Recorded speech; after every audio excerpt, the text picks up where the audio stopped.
Buenos días, mis queridos hermanos. Que la paz de nuestro Dios les acompañe en este precioso día. Le ruego a Dios que nos envíe su Espíritu Santo para que seamos capaces de comprender en su más profundo y más correcto sentido su palabra.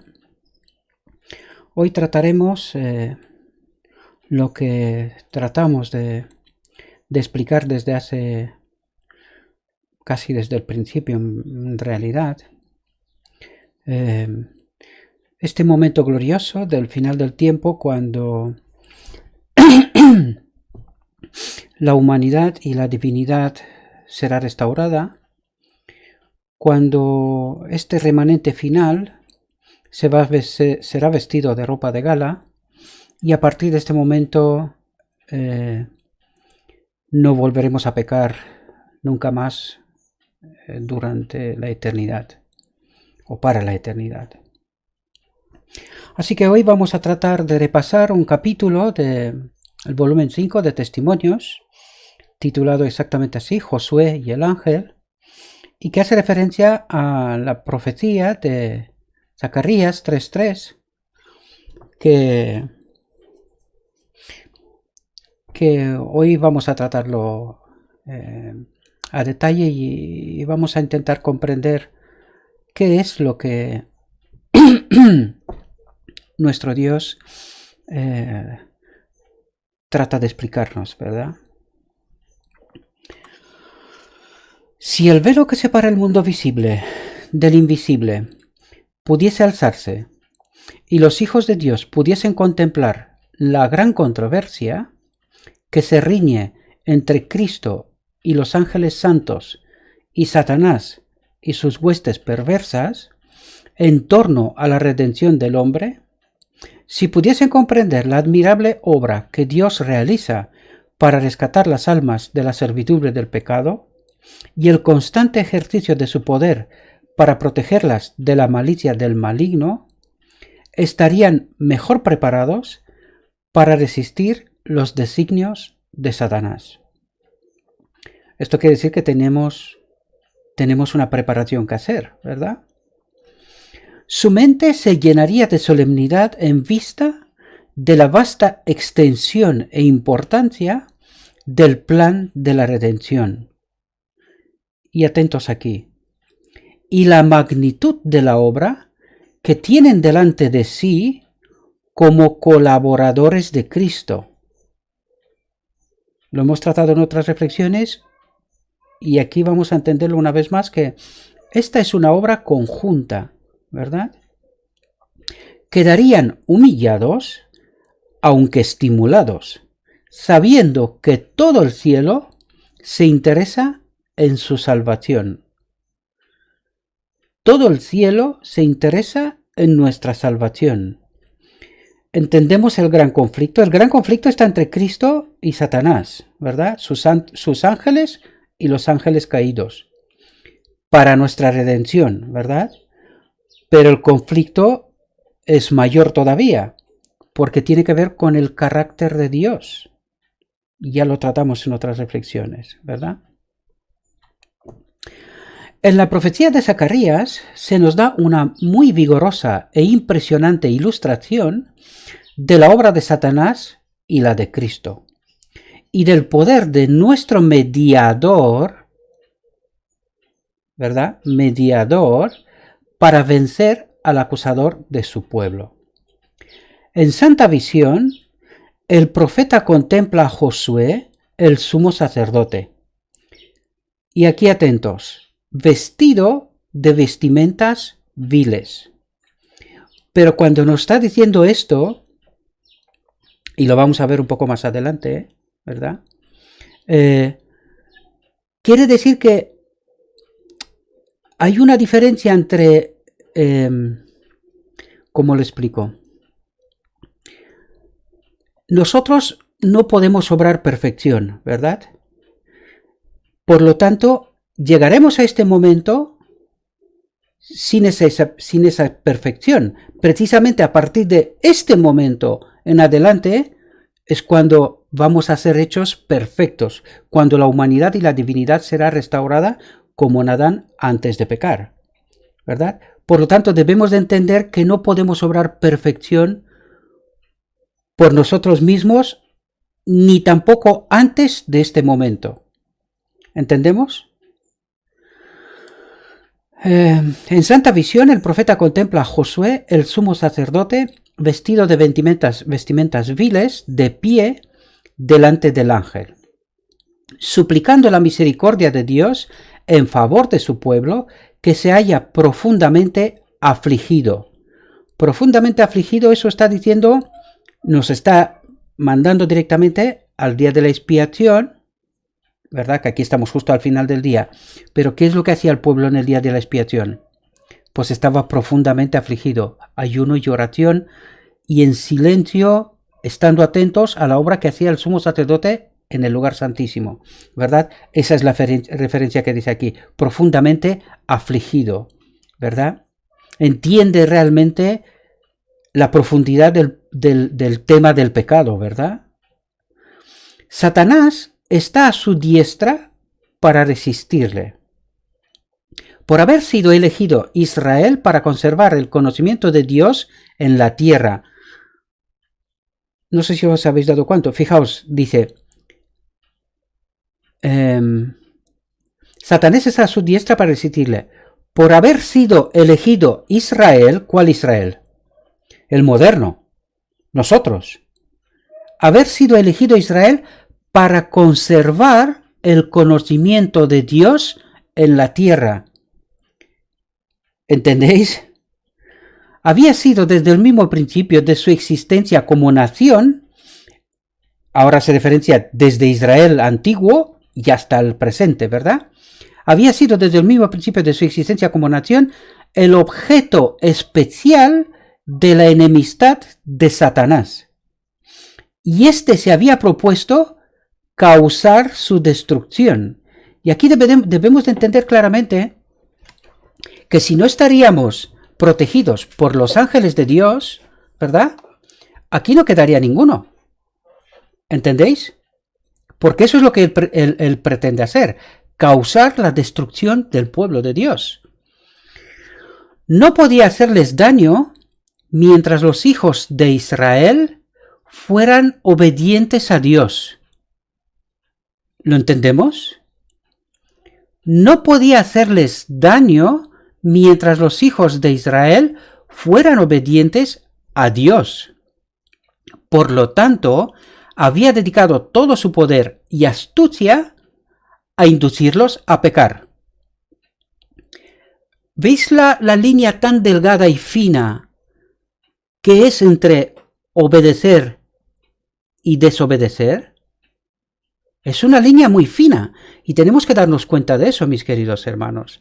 Y lo vamos a ver porque vamos a tratar este tema con profundidad, o al menos lo más profundo que Dios me inspira para poder tratarlo, ¿verdad? Seducidos por sus tentaciones, habían transgredido la ley de Dios y habiéndose separado así de la fuente de su fuerza. ¿Cuál es la fuente de nuestra fuerza? De la fuerza de Dios. ¿Cuál es la fuente, o sea, el poder que tenemos nosotros? Es el Espíritu de Cristo, ¿verdad? El Consolador que nos hacía mandado. Pero ¿qué está diciendo así? Que cuando elegimos pecar, el Espíritu Santo se retira. ¿Lo entendéis? Y eso es lo que está intentando hacer Satanás, que nos encontremos separados de la fuente de su fuerza. ¿Por qué? Porque elegimos pecar. ¿Entendéis? Por eso estoy diciendo que la línea es muy fina, muy delgada, y debemos de entender muy bien el asunto, porque no es cualquier cosa. Esto es muy importante que lo tengamos claro, ¿verdad?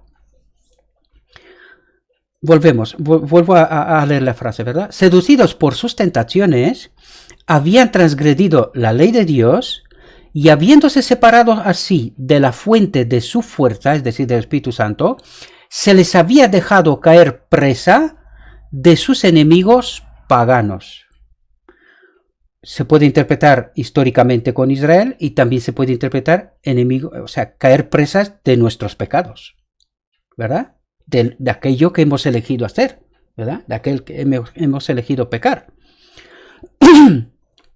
Fueron llevados en cautiverio a Babilonia y permanecieron allí muchos años. Sin embargo, el Señor no los abandonó.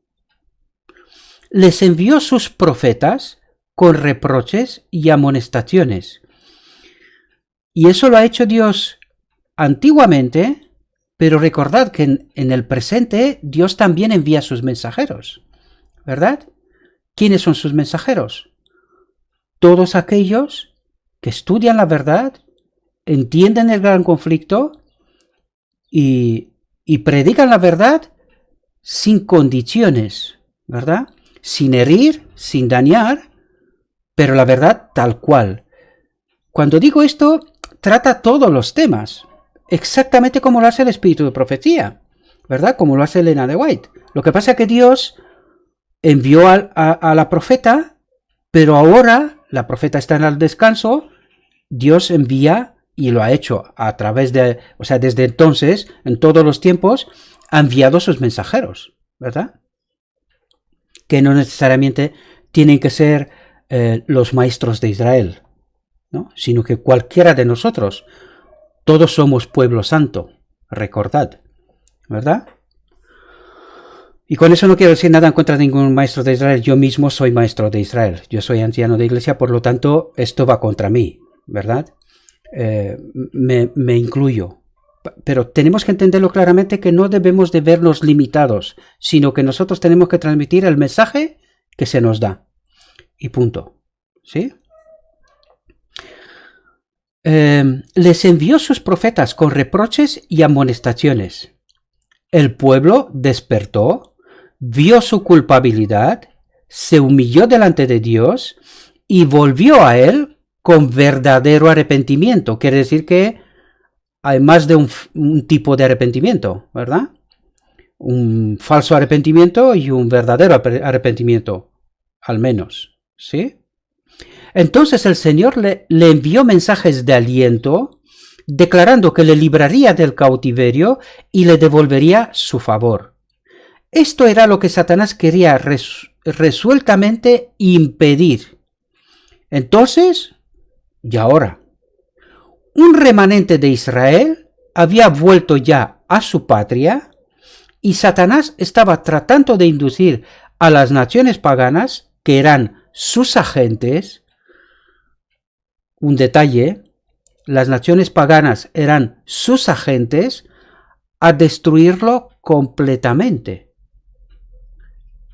En antigüedad, o sea, históricamente, pero hay que entenderlo también al final del tiempo, ¿verdad? Recordad que en el tiempo de Zacarías el templo no existía, estaban en Babilón, en esclavitud, por lo tanto, esta profecía tiene más que ver con nosotros que con ellos, ¿verdad? Ya lo dijimos en otra reflexión. Mientras Josué suplica humildemente que Dios cumpla sus promesas, Satanás se levanta osadamente para resistirle, ¿verdad? Señala las transgresiones de los hijos de Israel como razón por la cual no se les podía devolver el favor de Dios. Los pide como su presa y exige que les sean entregados para ser destruidos. ¿Entendemos el propósito de Satanás? Él nos quiere destruir. No le importamos nada en realidad. Existimos porque Dios nos protege aún. ¿Sí?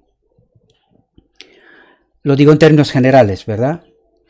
El sumo sacerdote no puede defenderse a sí mismo ni a su pueblo de las acusaciones de Satanás.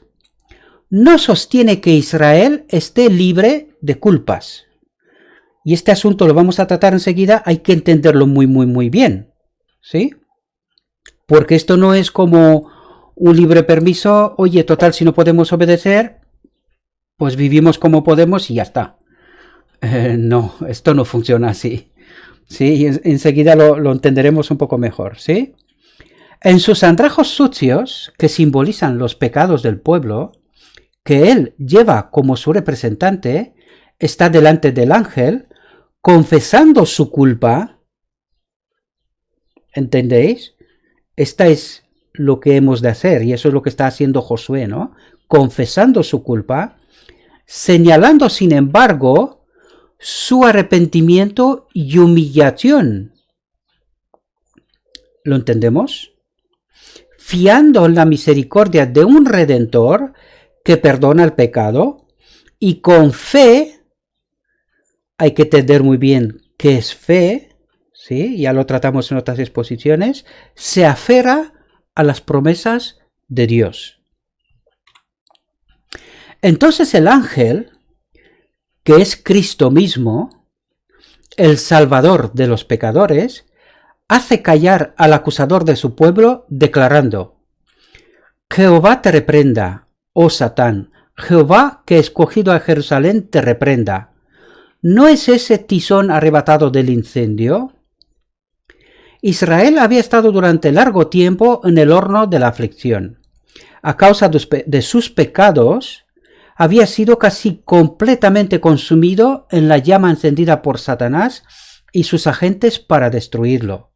Pero Dios había intervenido ahora para librarle. El compasivo Salvador no dejará a su pueblo penitente y humillado. Hay que entender las palabras claves que son muy importantes. A su pueblo penitente y humillado. Eso no es libertad de pecar en absoluto. Bajo el cruel poder de los paganos. No quebrará la caña cascada, ni apagará el pabillo que humeare. Al ser aceptada la intercesión de Josué, se da la orden: quitadle esas vestimentas viles, es decir, manchadas, ¿verdad? Y es decir, que llega este momento con una ropa manchada, ¿sí? Enseguida la entenderemos. ¿Qué es eso? Aunque hemos tratado casi en todas las reflexiones este asunto, ¿no? Y a Josué el ángel declara: mira que he hecho pasar tu pecado de ti y te he hecho vestir de ropas de gala. La ropa de gala de Adán en Edén antes de pecar, la ropa de gala de Jesús en el monte de la transfiguración, también, ¿verdad? Esto significa la unión de lo divino y lo humano, que era la condición de Cristo. ¿Entendemos? Y pusieron una mitra limpia sobre su cabeza y vistiéronle de ropas. Sus propios pecados y los de su pueblo fueron perdonados. Israel había de ser revestido con ropas de gala, la justicia de Cristo que le era imputada. Y ahora vamos a ver de qué estamos hablando aquí, ¿sí? La mitra puesta sobre la cabeza de Josué era como la que llevaban los sacerdotes con la inscripción Santidad a Jehová, lo cual significaba que a pesar de sus antiguas transgresiones, estaba ahora capacitado para servir delante de Dios en su santuario. Aquí nos habla del cielo ya, ¿sí? Lo vamos a ver. Después de haberle investido así solemnemente de la dignidad del sacerdocio, el ángel declaró: así dice Jehová de los ejércitos: si anduvieres por mis caminos y si guardares mi ordenanza, también tú gobernarás mi casa, también tú guardarás mis atrios, y entre estos que aquí están te daré plaza. Y eso nos está hablando del cielo. Pero no podemos entender realmente qué es lo que está diciendo aquí hasta que no estaremos allí. Pero está claro, y lo vamos a ver al final, que ocuparemos un sitio especial en el cielo. Al final nos dirá algo, ¿sí? Se le iba a honrar como juez o gobernante del templo y todos sus servicios. Iba a andar entre ángeles que le acompañarán, aún en esta vida, y al fin se uniría a la muchedumbre glorificada que rodea el trono de Dios. Escucha pues ahora, Josué, gran sacerdote, tú y tus amigos que se sientan delante de ti, porque son varones simbólicos. He aquí yo traigo a mi siervo el pimpolo. En estas palabras se revela la esperanza de Israel. Era por la fe en el Salvador venidero como Josué y su pueblo recibían perdón. Por la fe en Cristo les será devuelto el favor de Dios. Hay que entender muy bien lo que es la fe en Cristo. ¿Sí? Lo hemos tratado y lo seguiremos tratando.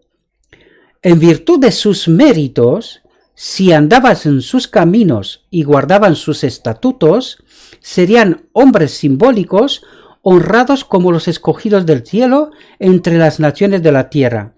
Cristo era su esperanza, su defensa, su justificación y redención, como es la esperanza de su iglesia hoy. Así como Satanás acusaba a Josué y su pueblo, en todas las edades ha acusado a aquellos que buscan la misericordia y el favor de Dios. En el Apocalipsis se le declara ser el acusador de nuestros hermanos, el cual los acusaba delante de nuestro Dios día y noche. La controversia se repite acerca de cada alma rescatada del poder del mal y cuyo nombre se registra en el libro de la vida del Cordero. Nunca se recibe a alguno de la familia de Satanás en la familia de Dios sin que ello excite la resuelta resistencia del maligno. Las acusaciones de Satanás contra aquellos que buscan al Señor no son provocadas por el desagrado que le causen sus pecados. Es decir, a Satanás le importa nada que nosotros pequemos. No es ese su problema, ¿verdad? Su carácter deficiente le causa regocijo. ¿Entendéis? Nuestro carácter deficiente le da alegría, ¿verdad? Únicamente por el hecho de que violan la ley de Dios, puede él dominarlos. Y esto es una clave, un principio que había que entenderlo bien. Fijaos, únicamente por el hecho de que violan la ley de Dios, puede él dominarnos. ¿Entendéis? ¿Por qué? Porque cuando nosotros pecamos, el Espíritu Santo se retira. ¿Comprendéis? Y eso es falta de fe. Por eso os digo yo siempre la fe de Jesús. ¿Cuál es la fe de Jesús? El Padre habitaba en él. ¿Y cuál era la consecuencia de este hecho? No pecaba. ¿Entendéis? Esto es muy importante entenderlo. ¿Sí? Sus acusaciones provienen solamente de su enemistad hacia Cristo. Cristo es su problema mayor, ¿verdad? Por el plan de salvación, Jesús está quebrantando el dominio de Satanás sobre la familia humana y rescatando almas de su poder. ¿Entendemos el problema? ¿Entendéis lo que reclama Satanás? No es que nosotros les importemos, sino que él necesita ese dominio, perpetuarse. ¿Entendéis? Ese es el problema de fondo. Todo el odio y la malicia del jefe de los rebeldes se encienden cuando contempla la evidencia de la supremacía de Cristo y con poder y astucia infernales trabaja para arrebatarle el remanente de los hijos de los hombres que han aceptado su salvación. Satanás induce a los hombres al escepticismo, haciéndoles perder la confianza en Dios y separarse de su amor. Los induce a violar su ley, luego los reclama como cautivos suyos y disputa el derecho de Cristo a arrebatárselos. ¿Entendéis el proceso? Este es el proceso, ¿verdad? Él nos induce a pecar y luego nos reclama como pertenecientes a su reino. ¿Entendéis? Por eso nosotros no podemos vivir de cualquier manera. ¿Entendéis? Esa es la clave. Porque claro, cuando pecamos el Espíritu Santo se retira y nosotros sin el Espíritu Santo no tenemos ningún poder. Entonces estamos sometidos, sí o sí, al reino del enemigo. ¿Lo entendemos? Y nosotros no podemos permitirnos esta situación de ninguna manera si queremos estar en el reino de Dios. ¿Entendéis? Fijaos aquí. Sabe que aquellos que buscan a Dios fervientemente para alcanzar perdón y paz, los obtendrán. ¿Ahora entendéis por qué he dicho yo que es fácil salvarse y difícil perderse? Porque está al alcance de nuestra mano pedir y obtener poder. Nos lo está diciendo, ¿verdad? Lo vuelvo a leer para que nos quede bien impregnado. Sabe que aquellos que buscan a Dios fervientemente, con sinceridad, con honestidad, seriamente, ¿sí? Para alcanzar perdón y paz, los obtendrán. Esto es sumamente importante. Por lo tanto, les recuerda sus pecados para desanimarlos. Esto es lo que hace Satanás, ¿verdad? Constantemente busca ocasión de acusar a los que procuran obedecer a Dios. Y eso es lo que pasa. Y eso es lo que tendréis que esperar cuando predicáis la verdad. Y que la verdad molesta, eso tenéis que tenerlo claro. Cuando predicáis la verdad, eso molesta. Y vais a ver que al final casi hay un texto que es, diría yo, casi de difícil comprensión. Cuando vais a ver que incluso los cercanos los van a acusar o nos van a acusar, ¿verdad? De nuestra casa, incluso de nuestra familia, nuestros hijos, nuestros padres, nuestros esposos. ¿Por qué? Porque intentamos vivir en obediencia. ¿Entendéis? Trata de hacer aparecer como corrompido aún su servicio mejor y más aceptable, mediante incontables designios muy sutiles y crueles. Intenta obtener nuestra condenación. ¿Sí? Intenta obtener su condenación, pero se refiere a nosotros, nuestra condenación. El hombre no puede por sí mismo hacer frente a estas acusaciones. Con sus ropas manchadas de pecado, confiesa su culpabilidad delante de Dios. Pero Jesús, nuestro abogado, no sustituto, abogado, intercesor, es diferente, no sustituto. Y vamos a hablar sobre esto, ¿sí? Presenta una súplica eficaz en favor de todos los que mediante el arrepentimiento y la fe le han confiado la guarda de sus almas. ¿Qué quiere decir eso? De todos aquellos que le han pedido poder y que a través de ese poder ellos han conseguido obedecer. ¿Comprendéis? Eso es lo que defiende él como abogado. No otra cosa. Cuidado. Intercede por su causa y vence a su acusador con los poderosos argumentos del Calvario. Su perfecta obediencia a la ley de Dios, aún hasta la muerte de la cruz, le ha dado toda potestad en el cielo y en la tierra, y él solicita a su Padre misericordia y reconciliación para el hombre culpable. Al acusador de sus hijos declara: Jehová te reprenda, oh Satanás. Estos son la compra de mi sangre, tizones arrancados del fuego. Y los que confían en él con fe, reciben la consoladora promesa: mira que he hecho pasar tu pecado de ti y te he hecho vestir de ropas de gala. ¿Sí? Todos los que se hayan revestido del manto de la justicia de Cristo subsistirán delante de él como escogidos fieles y veraces. ¿Qué significa subsistirán delante de él como escogidos fieles y veraces?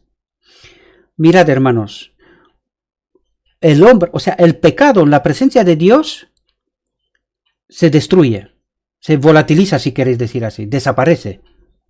¿Entendéis? Por eso está diciendo aquí, subsistirán delante de él como escogidos fieles y veraces. ¿Por qué? Pues porque en este momento las dos naturalezas están restauradas.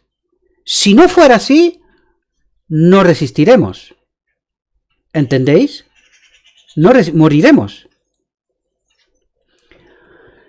Satanás no puede arrancarlos de la mano de Cristo. Cristo no dejará que una sola alma que con arrepentimiento y fe haya pedido su protección caiga bajo el poder del enemigo. Su palabra declara: ¿o forzará alguien mi fortaleza? Haga conmigo paz. Sí, haga paz conmigo. La promesa hecha a Josué es hecha a todos. Y aquí atentos. Si guardares mi ordenanza, entre estos que aquí están, te daré plaza. Y nos está hablando del cielo, ¿verdad? Nos dará una plaza en el cielo. Los ángeles de Dios irán a cada lado de ellos, aún en este mundo, y ellos estarán al fin entre los ángeles que rodean el trono de Dios. Aquí es la plaza donde se nos va a dar una plaza, allí, entre los ángeles que rodean el trono de Dios. Y lo vamos a ver. El hecho de que los hijos reconocidos de Dios están representados como de pie delante del Señor con ropas inmundas, debe inducir a todos los que profesan su nombre a sentir humildad y escudriñar profundamente su corazón. Mi corazón, ¿verdad? Mente, entendamos bien, nuestra mente. Los que están de veras estemos atentos. Los que están de veras purificando su alma y obedeciendo la verdad, tendrán una muy humilde opinión de sí mismos. Cuanto más de cerca vean el carácter sin mancha de Cristo, mayor será su deseo de ser transformados a su imagen. Y eso es lo que queremos hacer. Ser transformados a la imagen de Cristo. La unión de la divinidad y la humanidad. Esta es la imagen de Cristo. Y menos pureza y santidad verán en sí mismos, ¿verdad? Pero aunque debemos comprender nuestra condición pecaminosa, debemos fiar en Cristo como nuestra justicia, nuestra santificación y redención. ¿Y esto qué es? Es el Consolador, la obra que se hace con el Consolador. Y es el Consolador que obra en nosotros eso. Por eso dice, debemos fiar en Cristo. Confiar que Él hará esta obra en nosotros. ¿Entendemos? No podemos contestar las acusaciones de Satanás contra nosotros. Nosotros no podemos contestar. Por eso necesitamos un abogado, ¿verdad? Justo. Solo Cristo puede presentar una intercesión eficaz. No es un sustituto, es una intercesión, una defensa, por decirlo de alguna manera, ¿verdad? Una defensa, está bien el texto, una intercesión eficaz, ¿verdad? En nuestro favor. Él puede hacer callar al acusador con argumentos que no se basan en nuestros méritos, sino en los suyos. Y aquí tenemos que entender eso. ¿Cuál méritos suyos? ¿De su vida terrenal? ¿De la vida que ha vivido Cristo? ¿A esos méritos hace referencia aquí? No, mis queridos hermanos. Los méritos de Cristo son los méritos de Cristo que se obran en nosotros a través del Consolador. Y estos son méritos de Cristo. Cuidado. Y es así como tenemos que entenderlos. Son los méritos de Cristo que obran en mí hoy. Y esa es la fe de Jesús. Confiar, lo mismo como Cristo confió en el Padre, que obre santificación en él. ¿Entendéis? Siempre lo decía, no soy yo el que hace esas cosas, sino el Padre que está en mí. ¿Comprendéis? Pues eso mismo tiene que ocurrir en nosotros. No soy yo el que obra santificación, sino Cristo que está en mí. Pero esos méritos no hacen referencia a los méritos de Cristo en su vida terrenal, sino a los méritos de Cristo en mi vida. Es así como debemos de entenderlos. Cuidado. ¿Sí?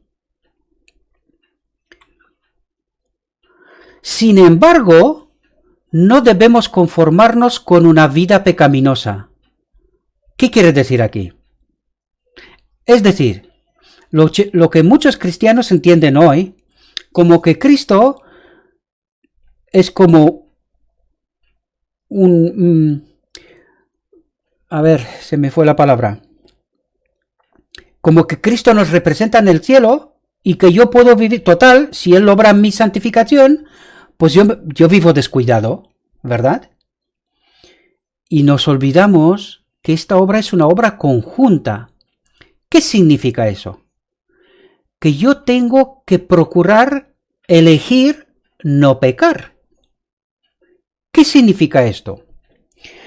Vamos a dar un ejemplo. Por ejemplo, la mayoría de nosotros no matamos físicamente, ¿verdad? Normalmente no matamos físicamente. Puede haber excepciones, pero esto es la excepción y no la regla, ¿sí? Pero, ¿qué tal con matar espiritualmente? ¿Qué pensáis? Pues casi todos los días. Cada vez que estamos hablando mal de un hermano nuestro, no importa quién sea, cualquier ser de ese planeta es rescatado por Cristo. Y todos, sin ninguna excepción, somos iguales delante de los ojos de nuestro Dios. ¿Verdad?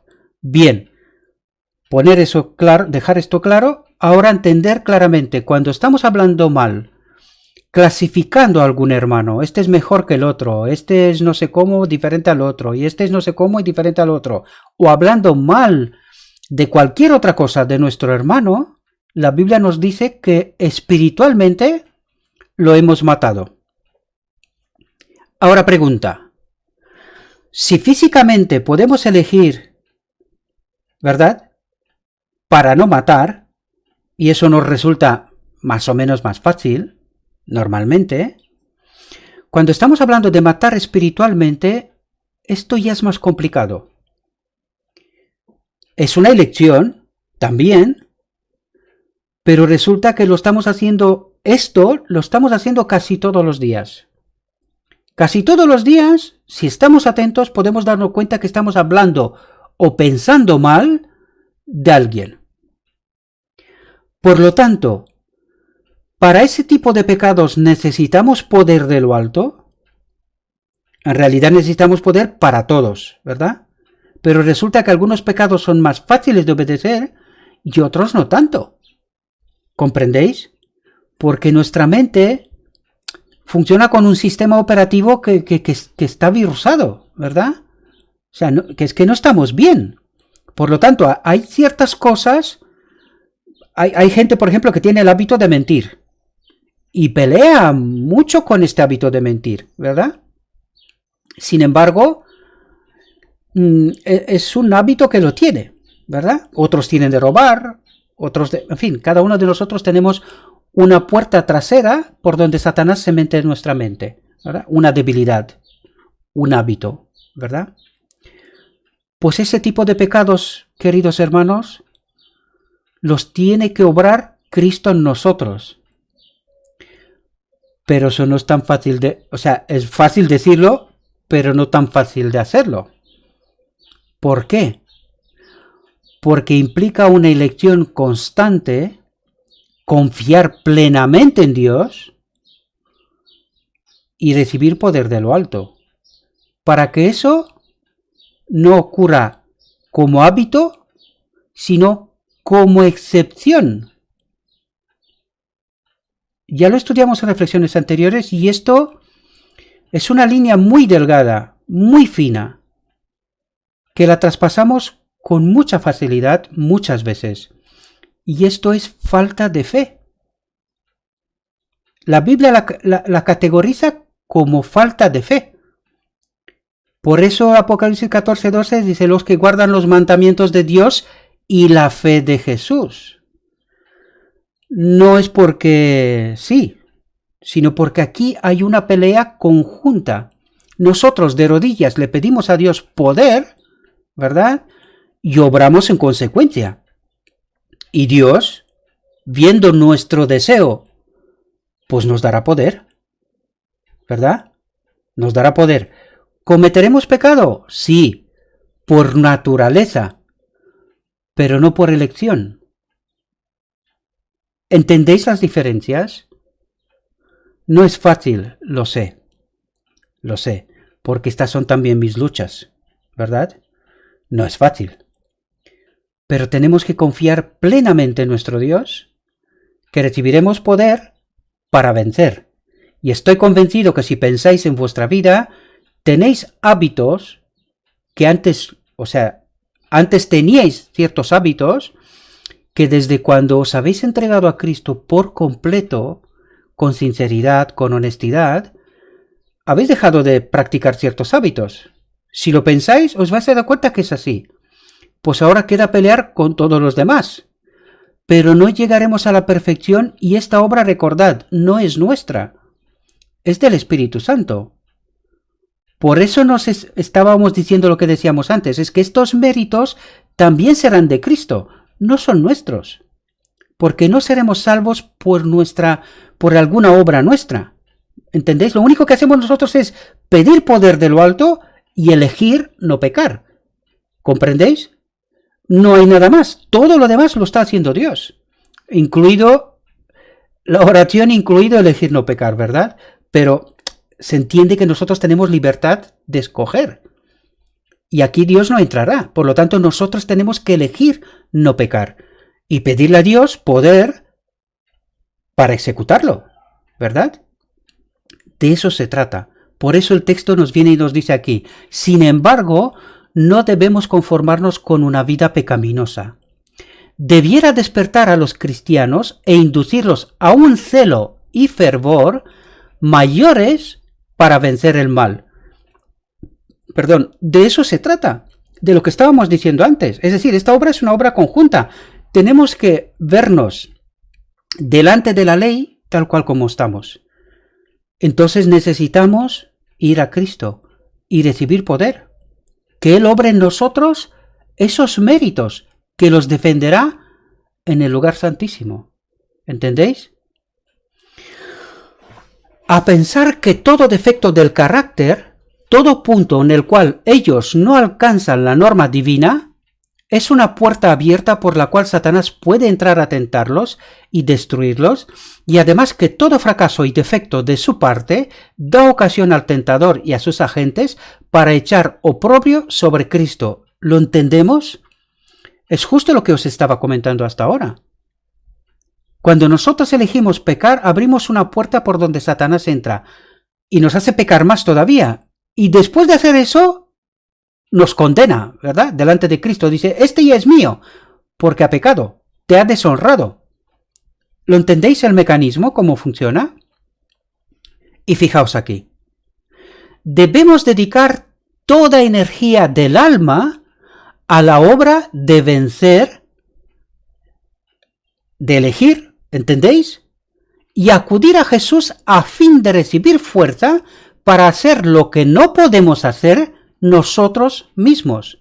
Es decir, el ejemplo que dije antes: matar físicamente quizás nos resulte más fácil no hacerlo, pero matar espiritualmente todos los días. Por lo tanto, aquí necesitamos un poder de lo alto que nosotros no podemos ejecutarlo, ¿verdad? No podemos hacerlo por nosotros mismos. Eso es lo que nos está diciendo el texto. ¿Os dais cuenta de la línea tan fina, tan delgada entre lo que significa fe y obediencia y falta de fe y desobediencia? Es una línea muy fina que desgraciadamente el cristianismo, lo digo en términos generales, incluidos los adventistas, muchos no la entienden. Muchos no la entienden. Y si entienden algo, lo entienden mal, erróneo, ¿verdad? Ningún pecado puede tolerarse en aquellos que andarán con Cristo en ropas blancas. ¿Lo entenderemos? Pero de todas maneras, aquí se trata ya cuando la unión se ha hecho, porque dice que los que andarán con Cristo en ropas blancas, esto pasará al final del día de la expiación. ¿Sí? Las vestiduras sucias han de ser sacadas y ha de ponerse sobre nosotros el manto de la justicia de Cristo. Ya hablamos de eso, ¿verdad? El Padre vivía en él y a través de Cristo vivirá en nosotros. ¿Entendéis? Nosotros tenemos al Consolador ahora, al Espíritu de Cristo, ayudándonos. No está en su templo. Pero al final del día de la expiación, Él volverá en su templo, en nosotros, en nuestra mente, y desde allí nos gobernará. Y a partir de ese momento no pecaremos más. ¿Entendéis? Por el arrepentimiento y la fe, dos componentes claves, arrepentimiento y fe, somos habilitados para prestar obediencia a todos los mandamientos de Dios y somos hallados sin culpa delante de Él. ¿Por qué? Porque Él, a través del Espíritu Santo, ha obrado en nosotros santificación y al final del día de la expiación, restauración completa. Y somos hallados sin falta a partir de este momento, ¿verdad? Los que recibirán la aprobación, atentos aquí, los que recibirán la aprobación de Dios están ahora afligiendo sus almas. ¿Qué es lo que están haciendo ahora? Afligiendo sus almas. ¿Por qué afligiendo sus almas? Pues precisamente por ese pecado o esos pecados que nosotros sabemos, estos hábitos, pensamientos, esa forma de actuar con nuestros hermanos, ¿verdad? Pues precisamente por eso, porque entendemos que no podemos vencerlo por nosotros mismos, pero tampoco podemos quedarnos así, ¿verdad? Porque necesitamos la aprobación de Dios. ¿Y cómo podemos recibir la aprobación de Dios? Cuando nosotros, junto con Cristo, es decir, con el Consolador, ¿verdad? Que representa a Cristo, ¿verdad? Pues hemos peleado y hemos vencido estos hábitos. Y ahí es cuando recibiremos la aprobación de Dios, que es el manto de justicia de Cristo. ¿Lo entendéis? Confesando sus pecados y suplicando fervientemente el perdón por Jesús, su abogado. ¿Entendemos? Su atención está fija en Él, su esperanza y su fe se concentran en Él, y cuando se le da la orden, quitadle esas vestimentas viles, manchadas, y vestirle de ropas de gala, y pongan mitra limpia sobre su cabeza. Están preparados para atribuirle toda la gloria de su salvación. ¿Por qué vivimos nosotros? ¿Lo veis? Hasta este momento, para glorificar a nuestro Dios. Y a partir de este momento, también. ¿Entendéis? Porque Él es el que ha obrado en nosotros salvación. Pero hemos de entender muy bien este asunto, mis queridos hermanos, porque si no, ya os lo dije, esta línea es muy fina, es muy delgada. Si no la entendemos bien, Satanás lo único que necesita es que no entendamos algo bien. Y con esto él se contenta, porque viviremos en pecado, en transgresión. ¿Entendéis? No necesita más. La visión de Zacarías con referencia a Josué y el ángel se aplica con fuerza peculiar a la experiencia del pueblo de Dios durante la terminación del gran día de la expiación.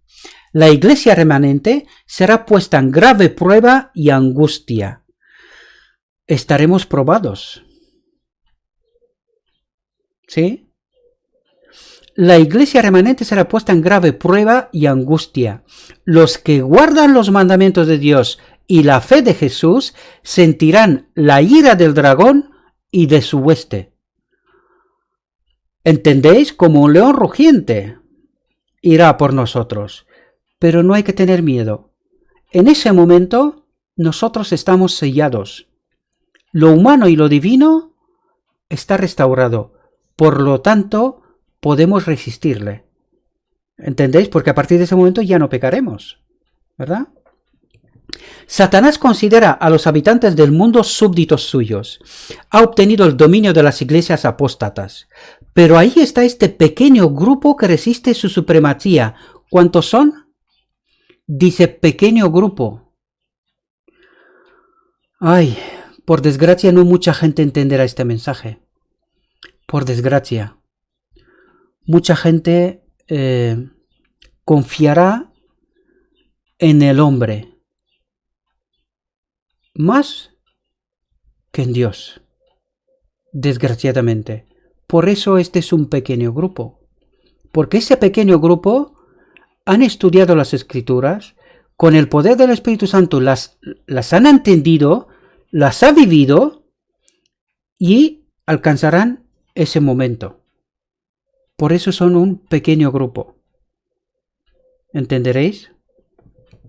Si él pudiese borrarlo de la tierra, su triunfo sería completo. Así como influyó en las naciones paganas para que destruyesen a Israel, pronto incitará a las potestades malignas de la tierra a destruir al pueblo de Dios, y este será el Armagedón, la batalla para la mente. Él intentará, incluido siendo sellados, engañarnos como lo ha hecho con Adán. Por eso estaremos probados. Pero ya no pecaremos más, ya no nos dejaremos engañados. Por eso digo yo siempre que este pueblo final entiende perfectamente los principios de nuestra fe, el conflicto, de tal manera que aquí Satanás ya no los volverá a engañar. Esto no volverá a pasar.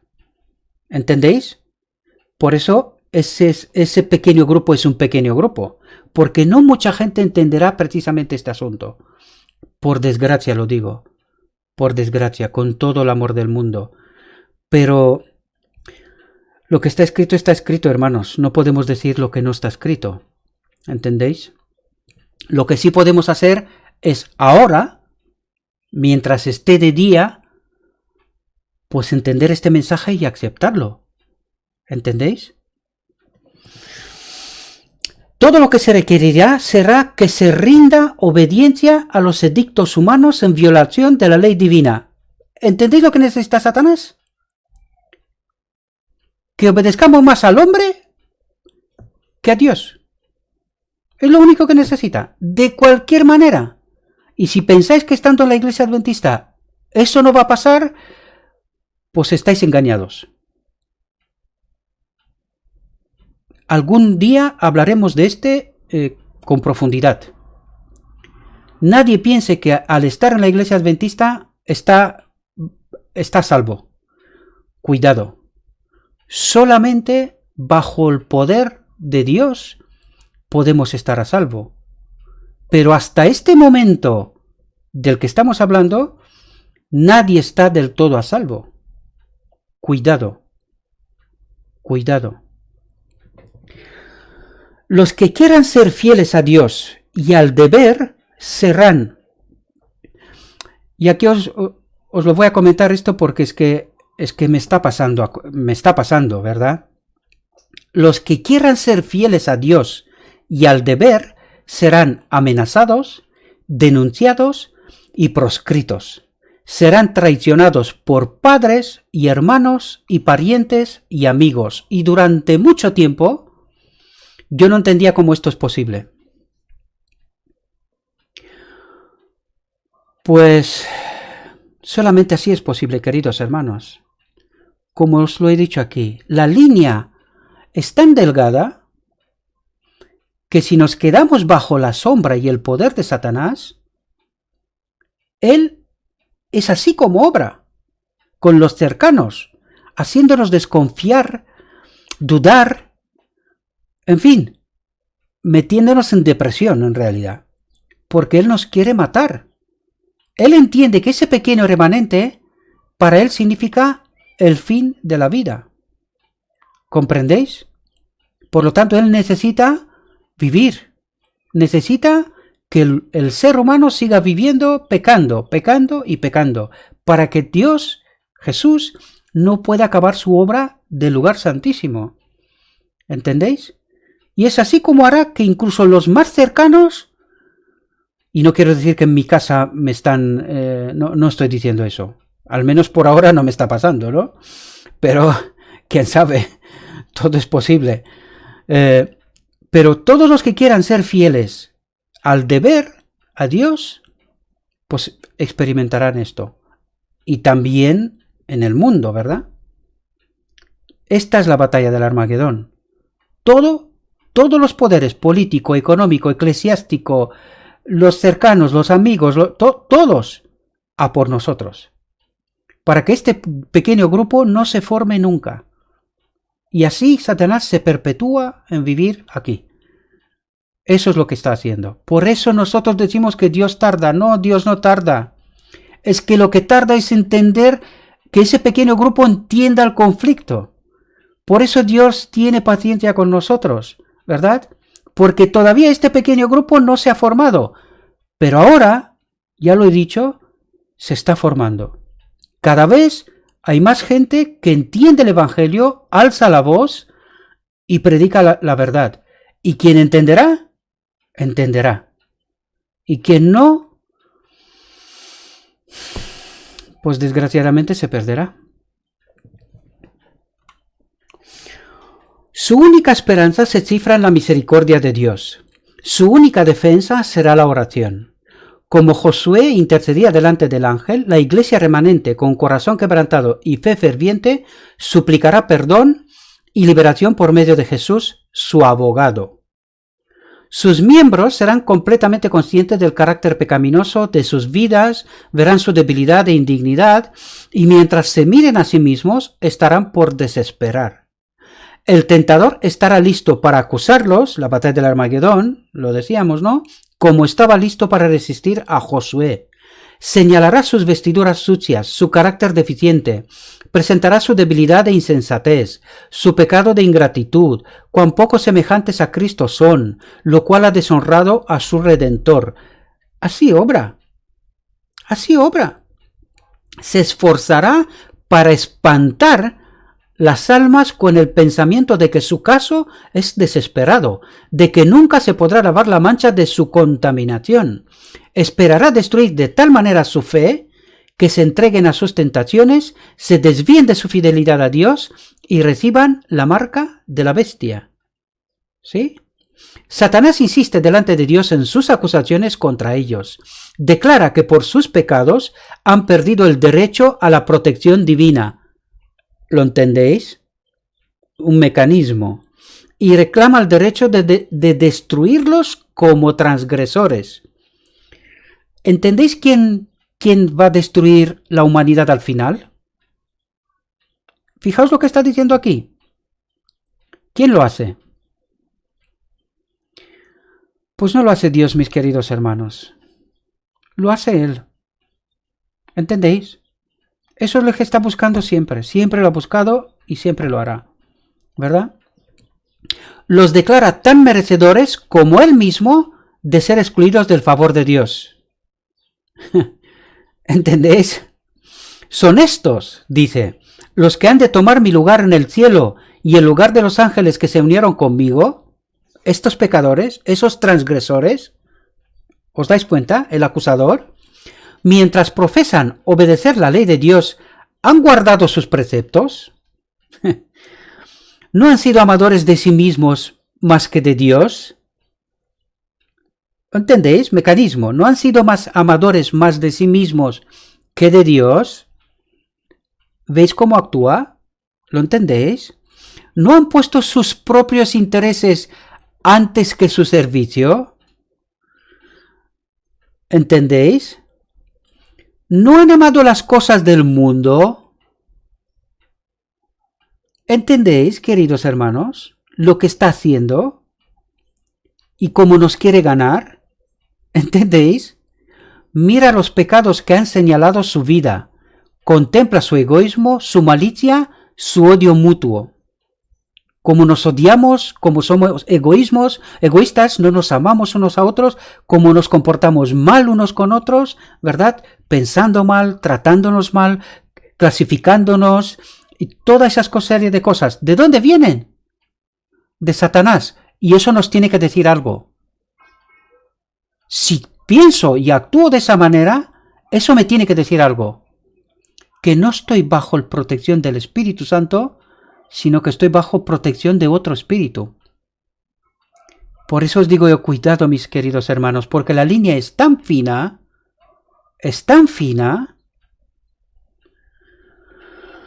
que Dios nos tenga en su misericordia. Los hijos de Dios han sido muy deficientes en muchos aspectos. Satanás tiene un conocimiento exacto, como nos tiene registrados, de los pecados que él los indujo a cometer.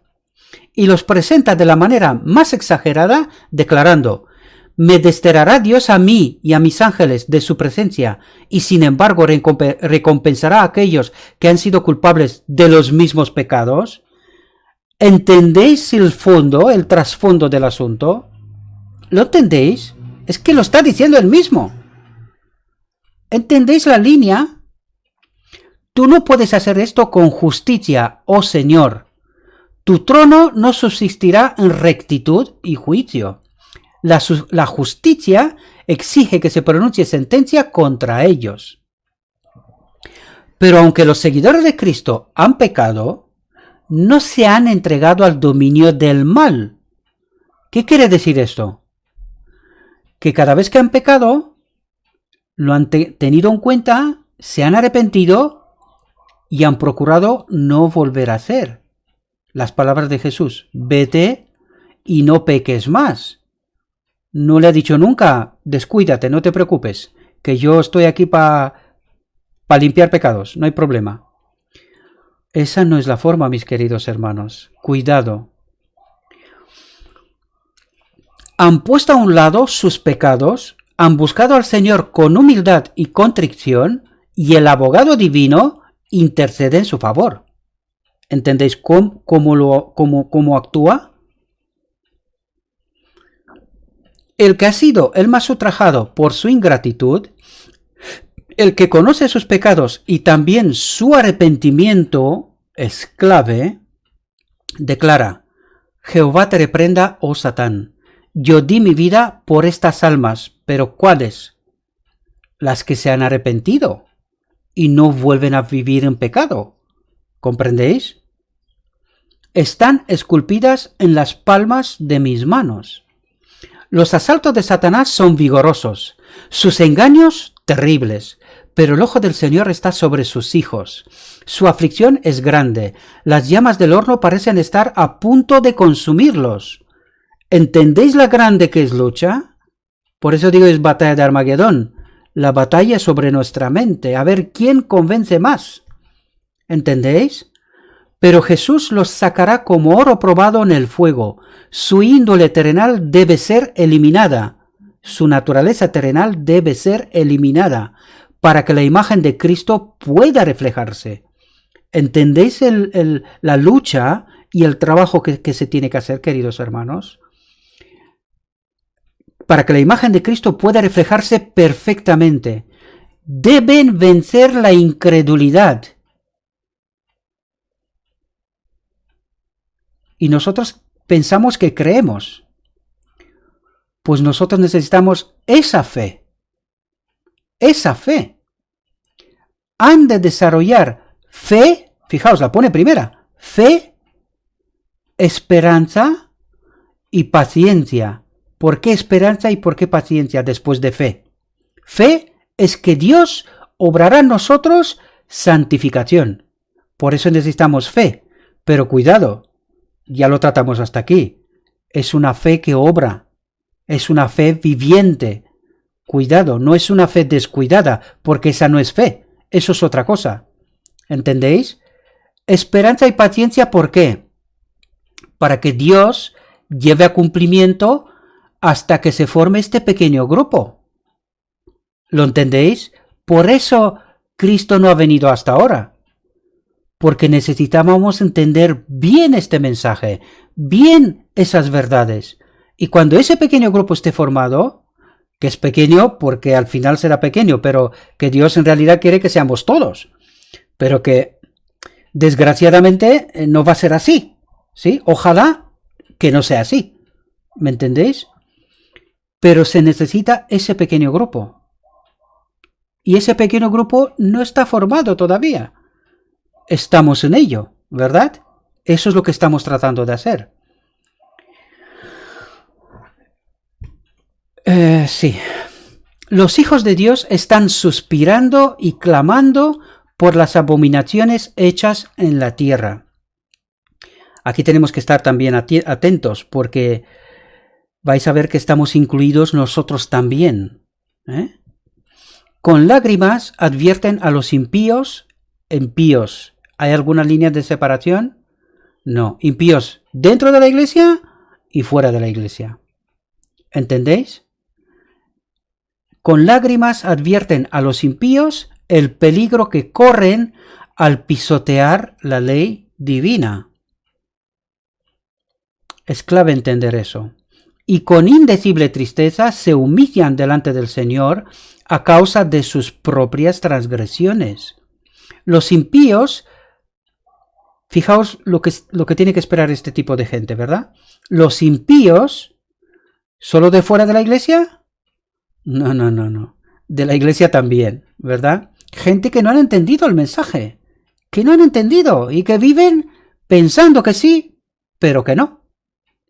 Los impíos se burlan de su pesar, ridiculizan sus solemnes súplicas y se mofan de lo que llaman debilidad. ¿Entendéis? Y esta gente de fuera no tiene acceso a nosotros. No nos conocen. No tiene nada que ver con nosotros. ¿Quiénes son esta gente que se mofa? Aquellos que nos conocen. ¿Sí? Son de dentro de la iglesia, no de fuera necesariamente, que también, ¿verdad? Pero más bien son de dentro, no de fuera. Cuidado. Pero la angustia y la humillación de los hijos de Dios dan evidencia inequívoca de que están recobrando la fuerza y nobleza de carácter perdidas como consecuencia del pecado. Porque se están aquí atentos, porque se están acercando más a Cristo y sus ojos están fijos en su perfecta pureza. Y procuran copiarlo, ¿verdad? Disciernen tan claramente el carácter excesivamente pecaminoso del pecado. Esto es clave. Esto es clave entenderlo, mis queridos hermanos. Su contrición y humillación propias son infinitamente más aceptables a la vista de Dios, y atentos aquí, frente a los que se burlan, que el espíritu de suficiencia propia y altanero de aquellos que no ven causa para lamentarse. Y está pasando dentro de la iglesia, queridos hermanos. Yo he escuchado ministros de Israel haciendo esto, que desprecian la humildad de Cristo y se creen perfectos mientras pisotean la santa ley de Dios. Cuidado, queridos, cuidado. La mansedumbre y humildad de corazón son las condiciones para tener fuerza y alcanzar la victoria. La corona de gloria aguarda a aquellos que se postran al pie de la cruz. Bienaventurados son los que lloran, porque serán consolados. Los fieles que se encuentran orando están, por así decirlo, encerrados con Dios. ¿Dónde están encerrados con Dios? ¿Lo entendéis? Vuelvo a reiterar una vez más, la plataforma imbatible del día de la expiación. ¿Dónde está nuestro Dios ahora? En el lugar santísimo. Está encerrado. ¿Por qué? Porque no se ha formado este pequeño grupo. Y los que están en el día de la expiación delante del santuario, por eso dice, por así decirlo, están encerrados con Dios, porque no se termina el día de la expiación. ¿Comprendéis? Están en ayuno y oración, mientras no se termina el día de la expiación. Por lo tanto, están encerrados tanto como Jesús en el lugar santísimo. Eso es lo que trata de decirnos. ¿Lo comprendemos? Ellos mismos no saben cuán seguramente están escudados. Incitados por Satanás, los gobernantes de este mundo procuran destruirlos. Pero si pudiesen abrírseles los ojos, como se abrieron los del siervo de Eliseo en Dotán, verían a los ángeles de Dios acampados en derredor de ellos, manteniendo en jaque a la hueste de las tinieblas con su resplandor y gloria. ¿Entendéis por qué ese pequeño grupo, ese remanente, no va a tener ningún tipo de problemas? No que no van a tener problemas, porque vamos a estar en cárceles, en fin, vamos a pasar por muchas situaciones. Pero estamos sellados, seguros. El mal no nos podrá matar, no nos podrá tocar. ¿Entendéis? Porque ya estamos seguros. Mientras los hijos de Dios afligen sus almas delante de Él, suplicando pureza de corazón, ¿entendéis lo que estamos haciendo nosotros? Lo que os comentaba antes, ¿verdad?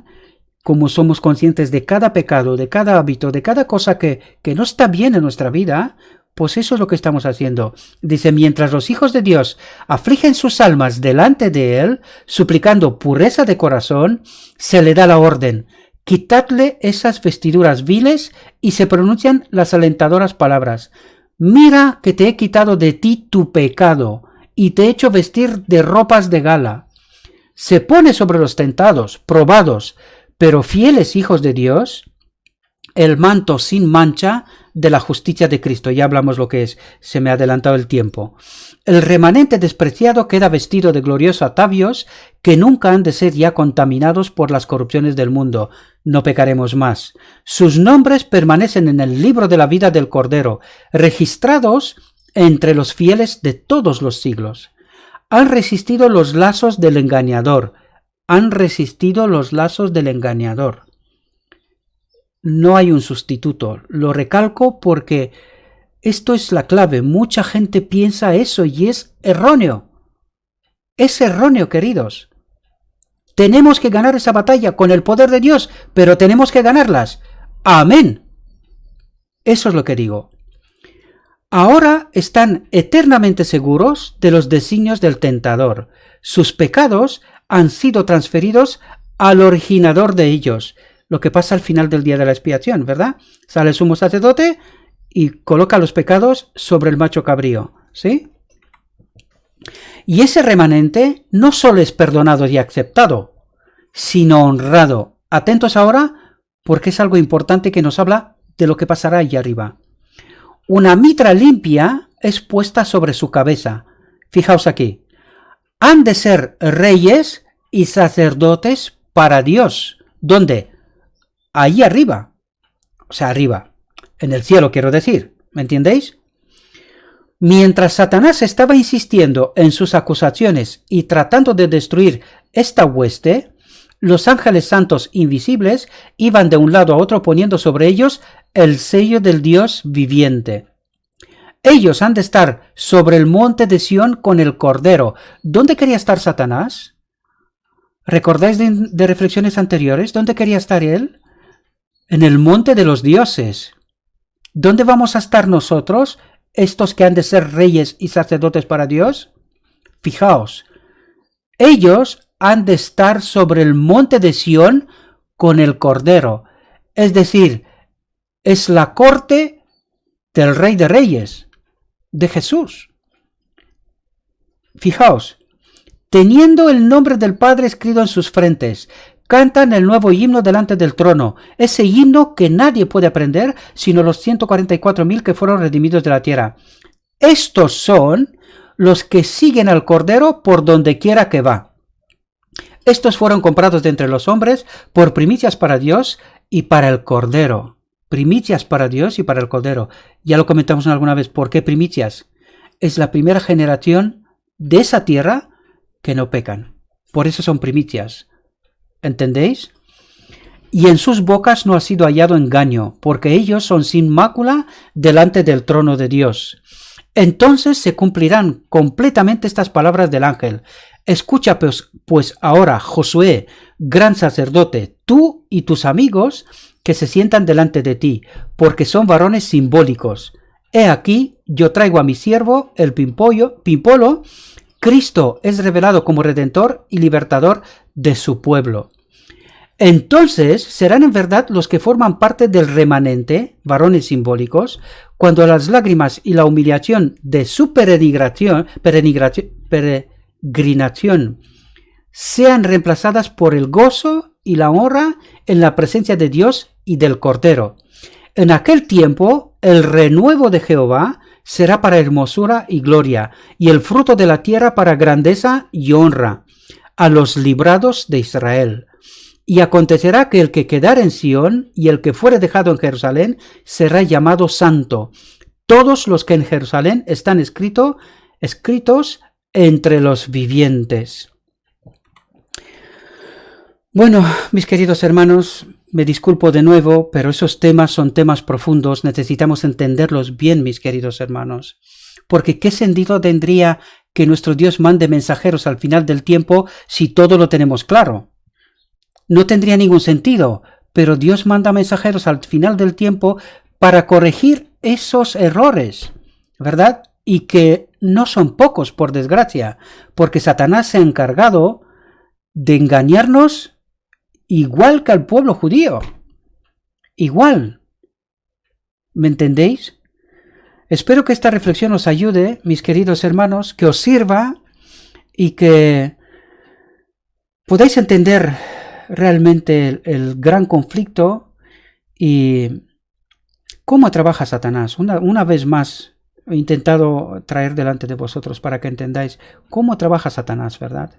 Y que tenemos que entender que seremos vencedores en nuestra vida, en esa tierra, a través del poder de Dios. Pero debemos de llevar esta pelea. Ya os lo dije, la línea es muy fina, porque Satanás se ha encargado de hacerla así, de confundirnos, siempre lo ha hecho, y ahora no es menos que en otros tiempos, también lo ha hecho ahora. Todavía hay temas que hay que hablar, hay más engaños, ¿verdad? Pero poco a poco ya iremos desgranando todos estos asuntos, ¿verdad?